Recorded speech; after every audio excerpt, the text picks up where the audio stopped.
One day in November 1647, Jacob Armitage hurried through the New Forest to the house of Arnwood. "You must leave this house immediately," he said to Edward Beverley. "Come with me to pack your things. You must come to my home and stay there." "But why, Jacob?" Edward asked the old man. "Why?" "The king has escaped from his prison at Hampton Court," Jacob explained. "He's riding south through the forest, and Cromwell's soldiers are searching for him. And I've just heard a group of soldiers in the forest. They were talking about Arnwood. They know that your father was the king's friend, and they're planning to burn Arnwood tonight, because they think the king is hiding here." "Burn Arnwood? They can't do that. It's my house, and I'm staying here," Edward said angrily. He was 14 years old, the oldest of the 4 Beverley children. The Beverley children lived alone at Arnwood, with an old woman who did the cooking and all the work of the house. Their father, Colonel Beverley, was killed while fighting for King Charles I at Naseby in 1645. Before he left home, he asked Jacob, a poor forester who lived near Arnwood, to look after his family. Jacob knew the family well and was happy to do this. And when the children's mother died a few months later, Jacob came every day to visit the children and to help them. "My dear boy," Jacob said, "remember your sisters and brother. The soldiers will shoot them, or burn them in the house. No, no, you must all come with me." In the end, Edward agreed. He and his brother, Humphrey, who was 12, packed their things. Then they put them on Jacob's horse, White Billy, who was waiting outside. Jacob told Alice, who was 11, and Edith, who was 8, that they were going to visit his home in the forest. He did not tell them about the soldiers. "Edward, here is my key," said Jacob quietly. "Lock the door of the house and take my gun from the wall. Don't leave your brother and sisters. I'll help the cook to pack her things, and then I'll follow you." The 4 children left the big house and went into the forest with White Billy. It was 5 o'clock in the afternoon and already dark. Jacob helped the cook, who hurried away to her family in Lymington, and then he hid in the trees near the house and waited. After a while, he heard horses, and the parliamentary soldiers arrived. Soon they were in the gardens and all round the house. A few minutes later, Jacob saw black smoke going up into the sky. Then he saw flames at the windows. Arnwood was burning. "It is done," thought Jacob, and he hurried away into the forest.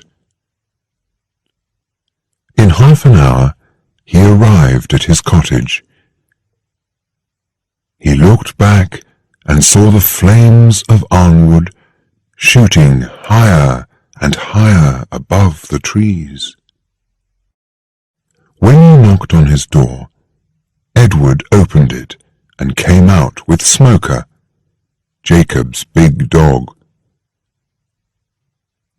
"My sisters are asleep in bed," Edward told Jacob.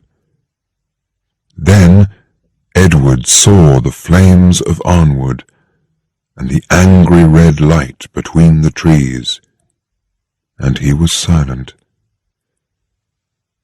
"I told you," Jacob said. "The soldiers didn't look for you in the house before they burnt it." "Arnwood is my house," said Edward angrily. "And when I'm a man, I'll fight Cromwell's soldiers for this."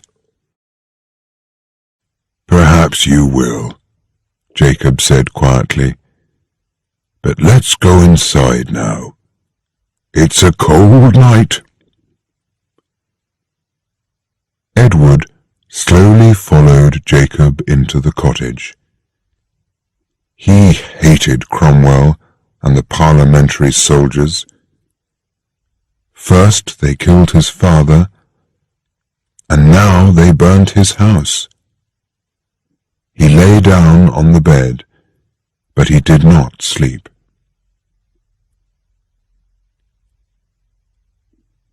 Jacob lived alone because his wife was dead, and he had no children.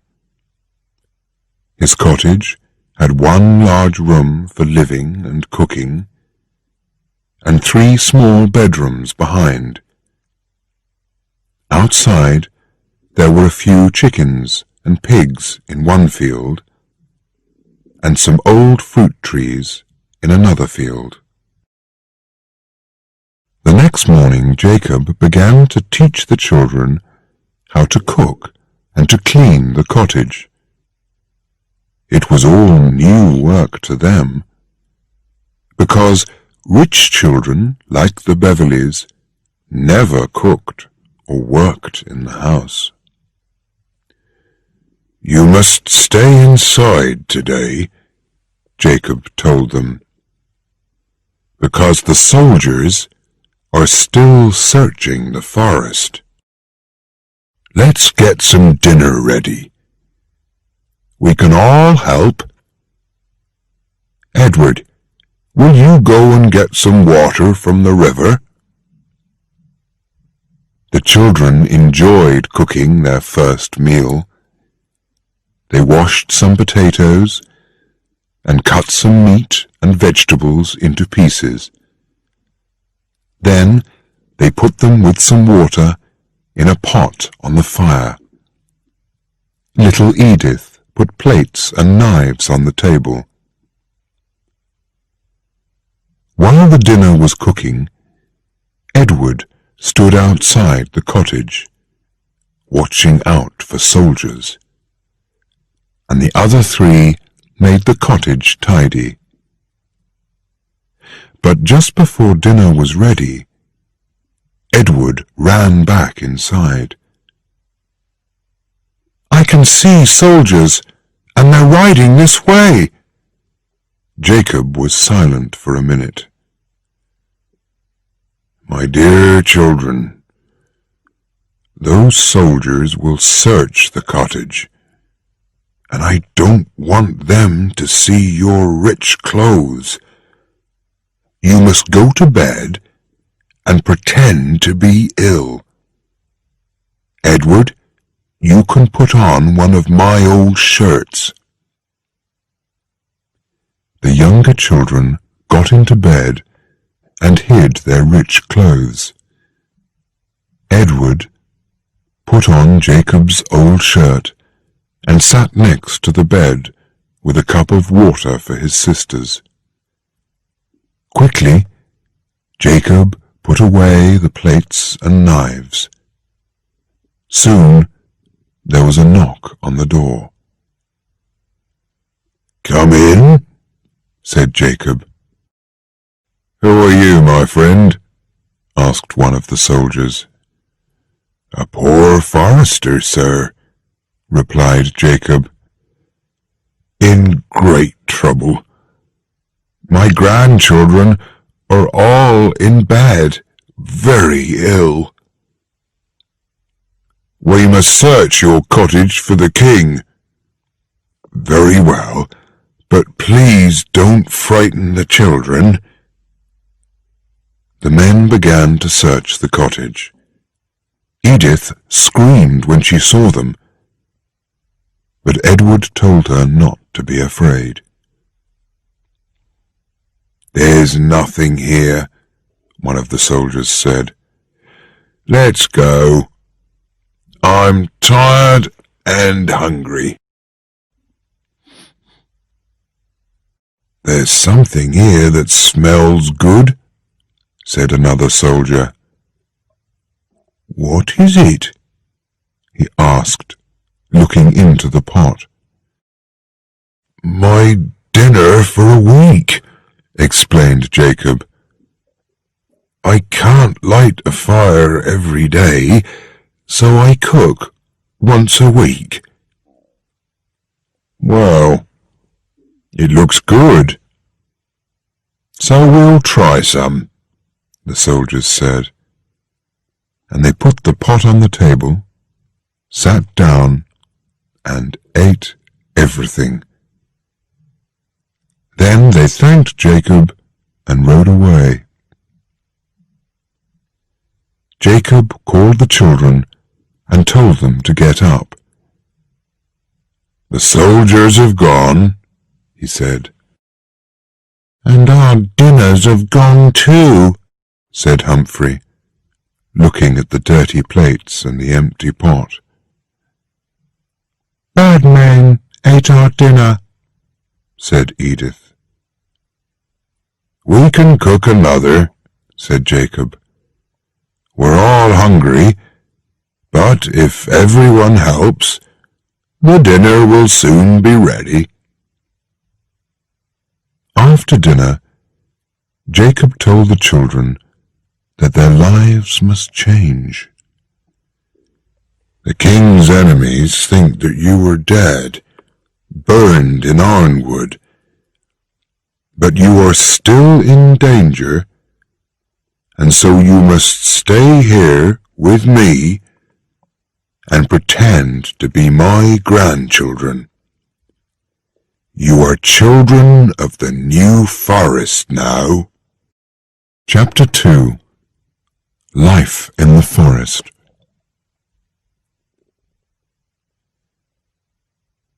The next morning, Jacob rode to the town of Lymington. There he heard that the king was in prison again, and that Cromwell's soldiers were going back to London. Jacob bought cottage clothes for the children and a few things for the house. Then he put everything on his horse and walked back home through the forest. While he walked, he thought about the children. They were so young and alone in a dangerous world. He was their only friend. But he was an old man, and perhaps would not live long. He knew he must teach them how to find food and do everything for themselves. After dinner, he called the children round him. Now, remember, you are my grandchildren, and your name is Armitage, not Beverly. I've bought you some cottage clothes to wear, and you must all learn to work and live like a forester's children. Edward is the oldest, and he must come out with me into the forest and learn how to hunt. Then we'll have meat to eat every day. Humphrey, you must look after the horse and the pigs and bring water from the river every day. Alice, dear, you must light the fire, clean the house, and wash the clothes. And you and Humphrey will both learn how to cook. And little Edith will look after the chickens and look for the eggs every morning. Will you, Edith? Yes, said Edith. I liked the chickens at Arnwood. There was no more meat in the cottage, and so the next morning Jacob and Edward, with the dog Smoker, went out into the forest. They walked quietly and did not speak. The red deer of the forest could see, hear, and smell very well, and it was hard to get near them.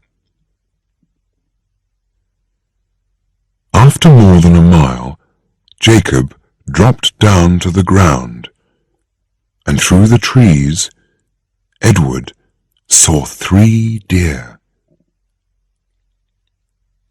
Jacob moved silently forward on his hands and knees, and Edward and Smoker followed him.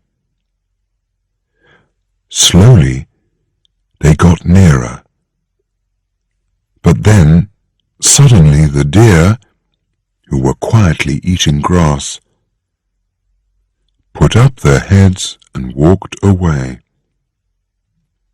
Jacob turned. You see, Edward, hunting is slow work. Now we must go through the woods around the other side of the deer and try again. What frightened them, do you think? Asked Edward. When you were following me, I think you put your knee on a piece of stick and it broke. Yes, but that made only a little noise. Only a little noise will frighten a red deer, said Jacob kindly. But these mistakes can happen to anyone, and you will learn. Now, not a word, and not a sound. In half an hour they found the deer again, and again Jacob dropped down to the ground and moved forward without a sound. At last he lifted his gun and shot one of the deer behind the shoulder. The deer dropped to its knees and fell dead, and the other deer ran away.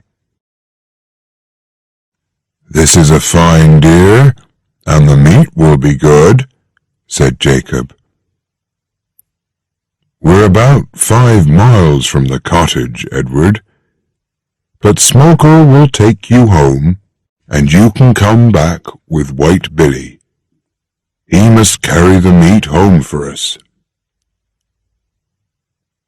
It was a good beginning to their new life, and the next day Jacob rode to Lymington to sell some of the meat. With the money, he bought things for the vegetable garden, a big bag of oatmeal for the winter, and a gun for Edward. That winter was long and cold, and they stayed in the cottage most of the time. Alice learned how to cook and to mend clothes. Edith learned to read and write, and to make oatmeal bread and cook it on the stones by the fire. Humphrey was clever with his hands, and learned how to make things out of wood. Edward learned how to shoot, and to look after his gun. They were all busy and happy, but Edward sometimes felt angry. He kept his father's sword by his bed and often cleaned it. He hated Cromwell and his soldiers, and he wanted to fight for the king. In the month of May, the leaves came out and the forest began to look green again. "And now, Edward," said Jacob one day, "we need more meat, both to eat and to sell. So let's get our guns and go out. You can shoot first." They walked 4 or 5 miles before they saw a deer. "Stay here while I go through the trees with Smoker," said Jacob quietly. "Then I'll stand up and the deer will run towards you. Remember, shoot it behind the shoulder." Edward waited quietly, and after a time the deer ran out of the trees in front of him. He lifted his gun, shot the deer behind the shoulder, and it fell to the ground. "Well done," said Jacob when he came back. "You killed your first deer, and it's a fine one too. Soon I shall leave the hunting to you and put my gun up on the wall." The spring was a busy time for everyone at the cottage. In the field, they planted potatoes and lots of different vegetables. Little Edith was busy with her chickens, and Humphrey built a chicken house and a house for the pigs. Jacob sold some of the deer meat and bought a little cart. White Billy was not very happy about this at first, but he soon learned to pull the cart behind him, and it was a great help with all the farm work. Humphrey loved the work on the farm. He was always making plans to do new things, and he was now very clever at building things out of wood. It was hard work. First, he had to cut down a tree and then cut the wood into pieces for building. One day, he began to build a cow house. "We need a cow to give us milk," he said to the others. "I'm going to catch one of the forest cows." Edward laughed, but Jacob said, "The forest cows are very wild and can be dangerous. You must be careful." June arrived, and they began to cut the long grass to keep for food for the animals in winter. The girls helped too, and White Billy was busy every day pulling home the new cart full of summer grass. Humphrey did not forget about his cow. He finished building the cowhouse and began to spend an hour or more every day out in the forest. He was watching the wild cows. Early one morning, he came running home. "Jacob! Edward! Come with me! Bring Smoker too!" Why, what's the matter? I've found a cow. She's left the other cows because of her newborn calf. So she's alone, and we can catch her.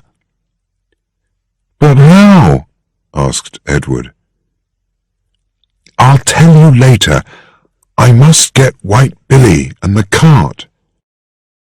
Jacob and Edward followed him, and soon they were driving the cart through the forest. Smoker will jump up at the cow, explained Humphrey, and keep her away from us while we put the calf in the cart. When we drive away, the cow will follow her baby. The cow was lying near her calf, but when she saw them, she got up and shook her head angrily from side to side. Go, Smoker, go! Jacob called to his dog, and Smoker jumped at the cow, driving her back into the trees, away from her calf. Edward and Humphrey quickly lifted the calf into the cart and got in themselves. Then Jacob hurried back and got in too. Drive off, Humphrey, he said. I'll call Smoker now, and the cow will follow us. Here, Smoker. Here. Smoker came running out of the trees at once. The cow followed and ran wildly after the cart, calling loudly to her calf. Before long, they were back at the cottage. There's Alice and Edith running out, cried Jacob. Go back inside, Alice. The cow is dangerous. Humphrey drove the cart into the field. Smoker kept the cow away, while they carried the calf into the cowhouse. Then they left, and the cow followed its calf inside. There, said Humphrey. Let's leave her with the calf. Tomorrow I'll cut some grass for her. Every day for a fortnight, Humphrey brought grass to the cow, and every day she was a little quieter. After a month, Humphrey began to take milk from the cow. I've learned how to shoot deer, said Edward, but Humphrey has caught a cow and given us milk. You are cleverer than I am, brother. Chapter 3. Edward Goes Visiting. And so the summer went by, and every day was busier than the one before. Humphrey caught 2 more calves, and they now had more pigs and chickens. Jacob took some of the new young chickens to Lymington to sell, and bought salt and oatmeal, pots for the kitchen, and a gun for Humphrey. King Charles was still in prison, and Cromwell's men went on killing their enemies and stealing the houses and land of the king's friends. Edward could not forget that he was a Beverley of Arnwood, and was often angry. I want to be a soldier like our father, he told Humphrey. I want to fight for the king, and tell the world that my name is Beverley. If you do that, Cromwell's men will put you in prison, Humphrey said. I know how you feel, Edward, but for now you must stay here with us. What will happen to our sisters if you leave? I can't do all the work, and poor Jacob is getting old and tired. It was true. Jacob was nearly 76 years old, and no longer strong. That winter he was often ill, and could not leave the cottage. Edward did most of the hunting. He was now very good at it, and knew the forest well. Early in 1649, Humphrey told Jacob that he needed another dog. "Smoker is a hunting dog," he said. "I need a dog to help me with all the farm animals." "A puppy will learn most easily," said Jacob. "Oswald Partridge, a forester who lives on the other side of the forest, always has puppies, and he will give us one. But, Edward, you must go. I cannot ride that far. Tell Oswald that you are my grandson. He'll be a good friend to you. But remember, your name is Armitage." The next morning Edward rode White Billy across the forest. He was happy to go out into the world again, but he knew he must be careful. After 2 hours, he arrived at some cottages and knocked on the first door. A girl, aged about 14, opened the door and told him that Oswald Partridge was out in the forest. "I must wait for him, then," said Edward. "I've come to ask him for a puppy for my grandfather, Jacob Armitage." "Wait a minute," the girl said. She went inside and then came back. "You must come and speak to my father." Edward followed the girl inside. The man sitting at a table was dressed like one of Cromwell's men. His tall hat lay on a chair with his sword underneath it. The girl sat down by the fire, and the man went on reading a letter. He did not look at Edward for 2 or 3 minutes. Edward felt angry. But he was just a poor, unimportant forester, he remembered. So he said nothing, and waited. "What's your business, young man?" the man said at last. "I came, sir, to see Oswald Partridge about a puppy for my grandfather, Jacob Armitage." "Armitage?" The man looked at some papers on the table. "Yes, one of the foresters. Why hasn't he visited me?" "Why must he see you, sir?" "Because Cromwell has given the New Forest to me, to look after for Parliament. My name is Heatherstone, and all the foresters now work for me." "My grandfather has not heard this, sir," said Edward. "The New Forest belongs to the king, and my grandfather is one of the king's foresters. But he has a cottage and a farm which belong to him, and not the king." Yes, I know about Jacob Armitage, and I know that he was Colonel Beverley's friend.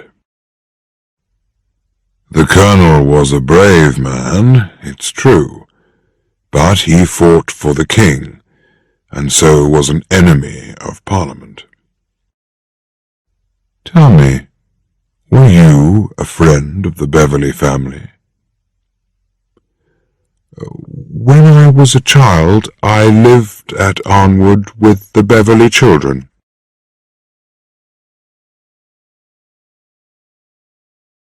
And where were you when the soldiers burned Arnwood?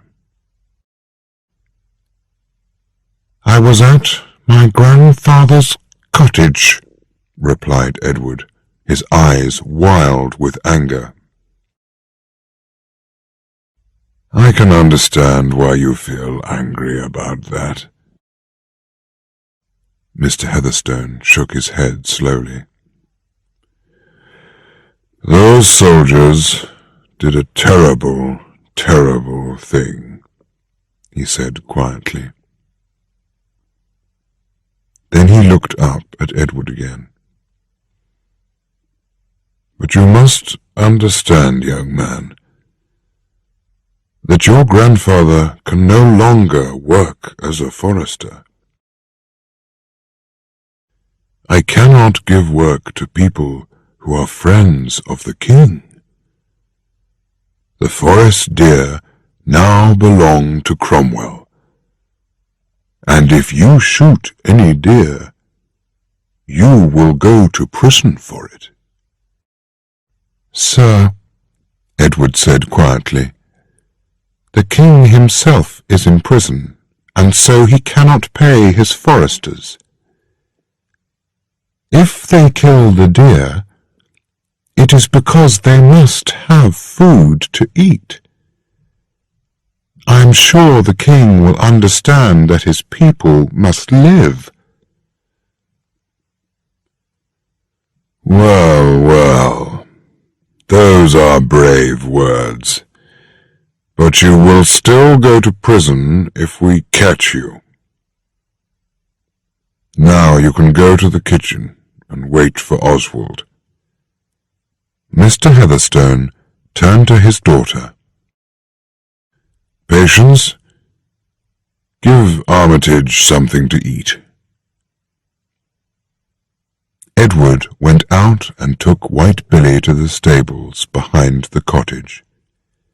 Then followed Patience to the kitchen.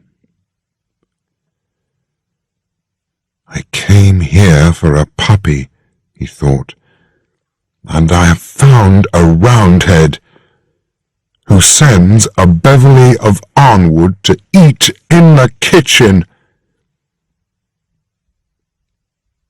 But he is sorry about the burning of Arnwood, so I don't hate him. Patience put food on the table. Edward thanked her and sat down to eat. Patience smiled, and Edward saw that she was a beautiful girl. Later, he met Oswald Partridge and saw his dogs. Oswald was very surprised to see him. I never knew Jacob had a grandson, he said. I never knew he had a son. Are you on the king's side, like Jacob? To the death, replied Edward. When the time comes. Ah, then you can have one of my puppies, Oswald said. He told Edward a bit about Mr. Heatherstone. He's one of Cromwell's good friends, they say. But he's not a bad man.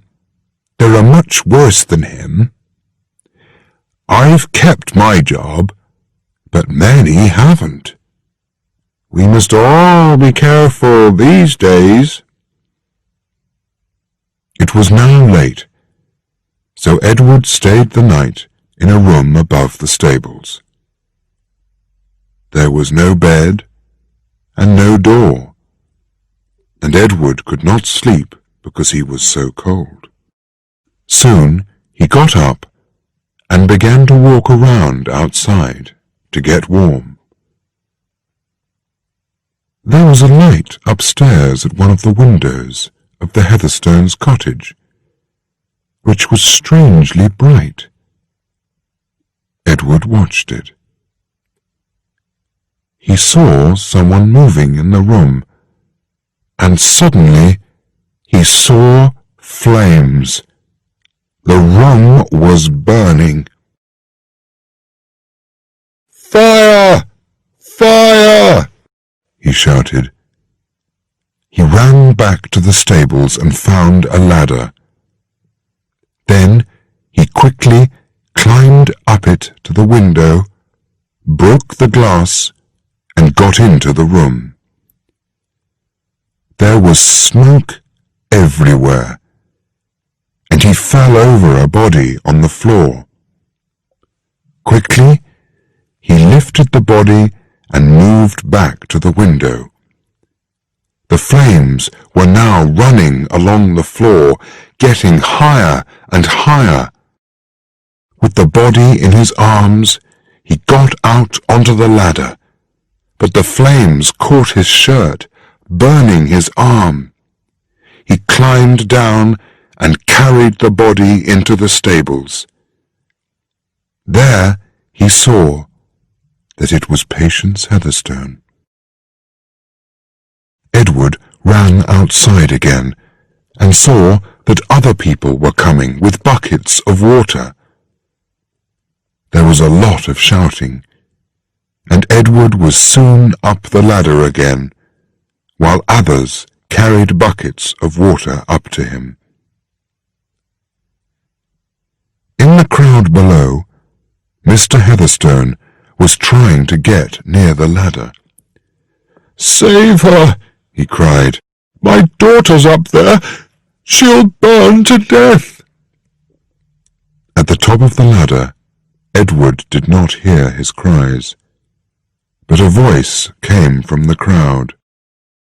"There were 4 burned at Arnwood."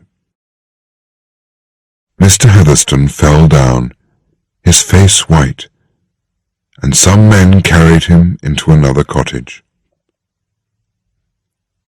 At last the fire was put out, and Edward came down the ladder. He called Oswald, and they went to the stables. Patience was still lying on the floor, but her eyes were now open. She was alive. They gave her some water and carried her to Oswald's cottage. Then Edward said quietly to Oswald, "I shall ride home now at once. Come and visit Jacob soon, if you can. He's not been well all this winter." "But Mr. Heatherstone will want to thank you for saving his daughter's life," said Oswald. "I don't want Mr. Heatherstone's thanks. I want nothing from the king's enemy," said Edward. He rode home with Humphrey's puppy inside his coat. His arm was badly burned, and it was a long time before it was better. Chapter 4. Secretary to Mr. Heatherstone. When Edward arrived back at the cottage, Humphrey came out to meet him, and his face was unhappy. "Oh, Edward, Jacob is very ill. The girls are with him now. We think he's dying." Edward hurried inside, and the 4 children stayed by Jacob's bedside all that day. In the evening, Jacob spoke to them all very lovingly, one by one. Those were his last words, and a little later he died. The children cried for a long time, because they dearly loved the good old man.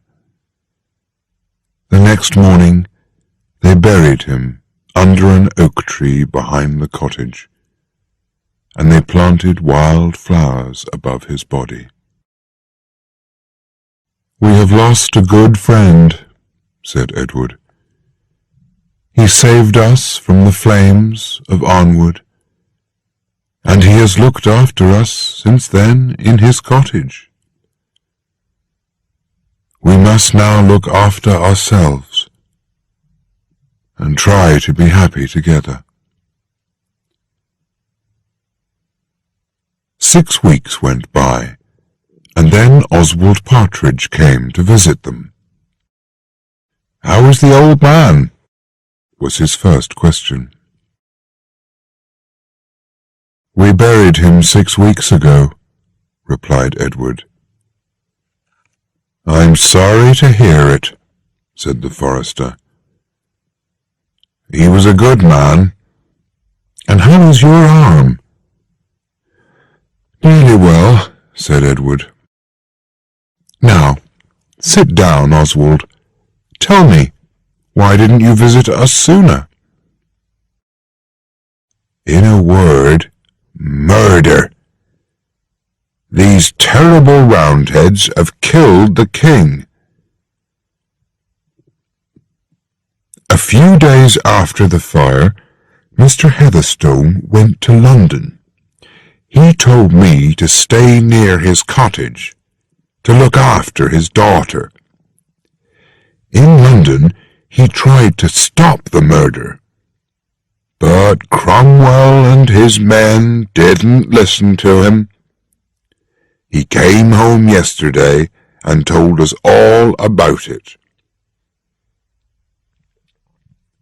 "The king murdered?" cried Edward. "How can they murder a king?" "Well, the time will come. If I cannot fight for the king, one day I shall fight against his murderers." Oswald stayed to eat dinner at the cottage, and was very friendly with them all. He stayed the night, and the next day Edward decided to tell him their secret. "Colonel Beverley's children?" said Oswald. "Well, this is happy news. And it's true, Edward, that you don't look like a forester's son. Mr. Heatherstone thinks that too. He has asked me lots of questions about you, and he says that he will visit you himself to thank you for saving his daughter's life. But I'll keep your secret, and I shall be happy to help the Colonel's children." "Then can you tell me how much to pay for oatmeal and salt?" said Edward. "And who will buy deer meat and pay well for it? You see," he went on, "now that Jacob is dead, I must go to Lymington myself to do these things." Oswald told him the names of men who would buy deer meat and ask no questions. "But be careful, Edward. Mr. Heatherstone would like to help you because you saved his daughter's life, but he cannot save you from the soldiers if they catch you killing the forest deer." During that summer, Edward and Humphrey went hunting together when they needed meat. They kept a careful watch for strangers, but they knew the forest well now, and could move as silently and as cleverly as the deer. Humphrey's farm was getting bigger all the time, with the vegetable gardens, and the chickens, and cows, and pigs, It was hard work for them all. But the children never went hungry, thanks to Jacob Armitage's teaching.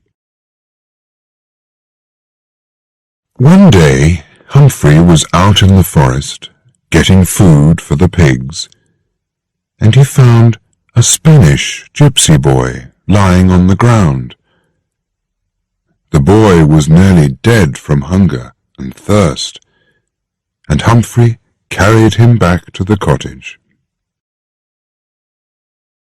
Alice and Edith looked after him, and when he was well again, they asked him to stay and work on the farm. The boy's name was Pablo, and he was about 15 years old. His English was not very good, and he had no friends, no family. He was happy to stay at the cottage. "Lost in the forest, no food, no water, nearly dead," he explained. "You saved my life. Happy to work for you. Happy to have food and bed. Happy to have new friends." It was nearly winter when Mr. Heatherstone, with his daughter Patience, came to the cottage.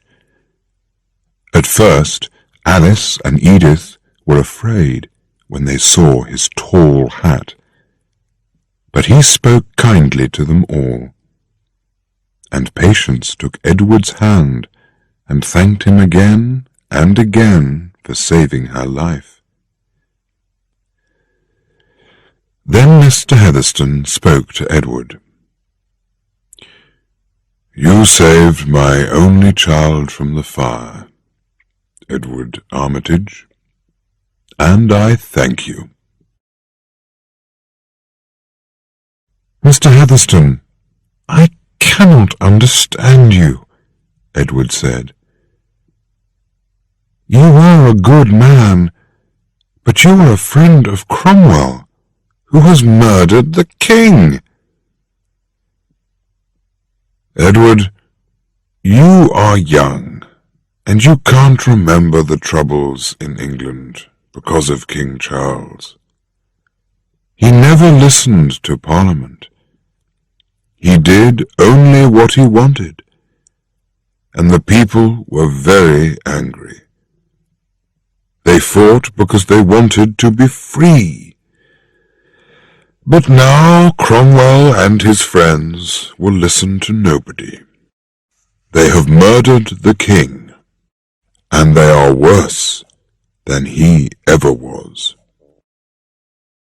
One day the people of England will be free again, but for now we can't speak of these things openly.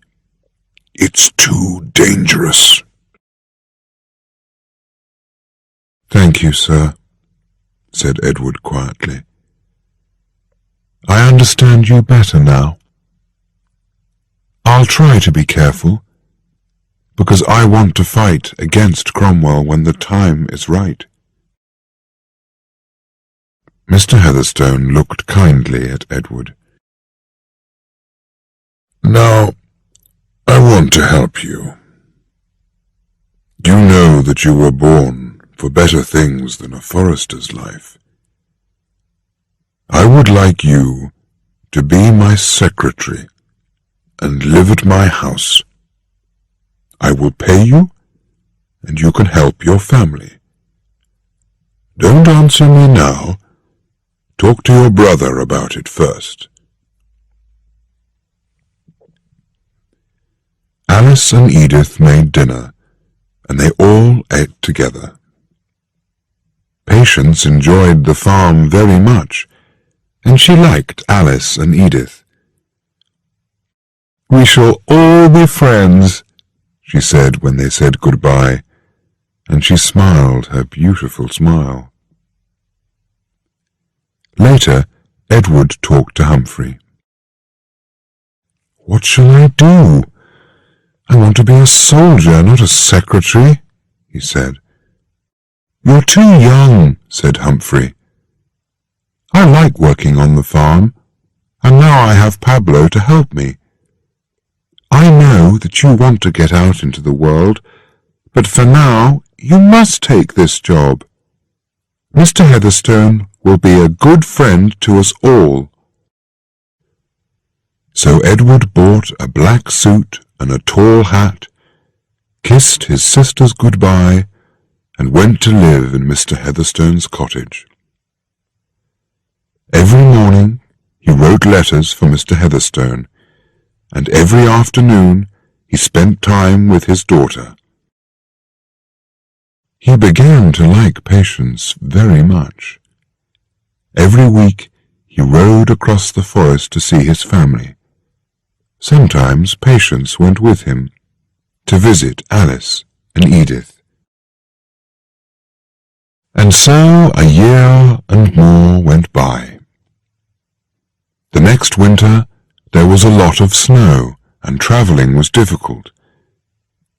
But in the world outside, things were happening, and news came to Mr. Heatherstone in the spring. "The king's son has arrived in Scotland, and is now King Charles II, he told Edward. "He's coming south with his army to England, and I think the time is right for you to ride north and meet him. I'll give you letters to some friends who will help you." And so, the next morning, Edward said goodbye to Patience and kissed her hand. She cried to see him go. Then, with his father's sword by his side, Edward rode away on Mr. Heatherstone's black horse, to fight for the king at last. Chapter 5. Soldier of the King. Edward had many adventures. He made new friends, and the king was very pleased to learn that the children of Colonel Beverley were alive and well. But the time was not yet right for King Charles II. Cromwell's army was still very strong, and by autumn 1651 the king's soldiers were either dead or running away back to Scotland.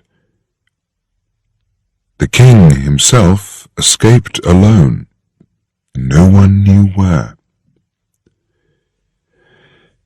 Edward returned secretly to the New Forest, wearing the uniform of a dead Roundhead soldier.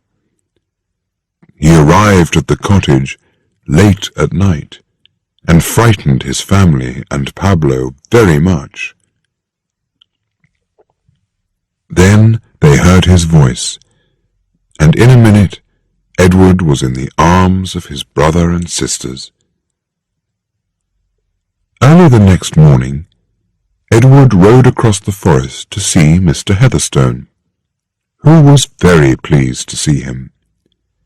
He listened to Edward's news, then said, "So, we must wait a while longer before we see a new king, and we must still pretend to be Cromwell's friends.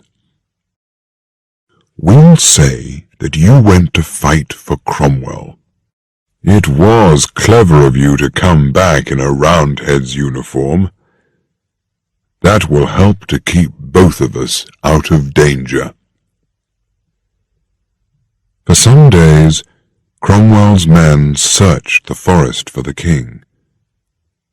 Then came news that the king was now in France, and at last the soldiers left the forest. Edward returned to his job of secretary to Mr. Heatherstone. Patience was very pleased to see him again, but Edward felt uncomfortable. He now wanted to tell Patience that he loved her. and he wanted to tell her father the secret of his name. But he was still a young man, and he did not know how to do either of these things. One evening, he found himself alone in the garden with Patience. For a while, they talked of his adventures with the king. Then Edward said, "While I was away, I was always thinking of you. And now I have seen you again, I know that I must speak. I love you, Patience, and want to be with you always." Patience looked away. "You saved my life, and I can never forget that, Edward," she said quietly. "I know that you're my friend, and I thank you for your kind words. But I am young, and I must talk to my father." Edward did not understand her answer. What did she mean? Did she love him, or didn't she? "Do you think that your father will say no, because I'm only a poor forester?" he began. Just then Mr. Heatherstone came out into the garden and called to them. "Edward, I was looking for you. A letter has just arrived from Parliament. Look." The letter said that Parliament was giving Arnwood and its land to Mr. Heatherstone. Edward's face turned white, and for a minute he could not speak. "We'll ride across tomorrow and look at Arnwood. I want to rebuild the house," said Mr. Heatherstone.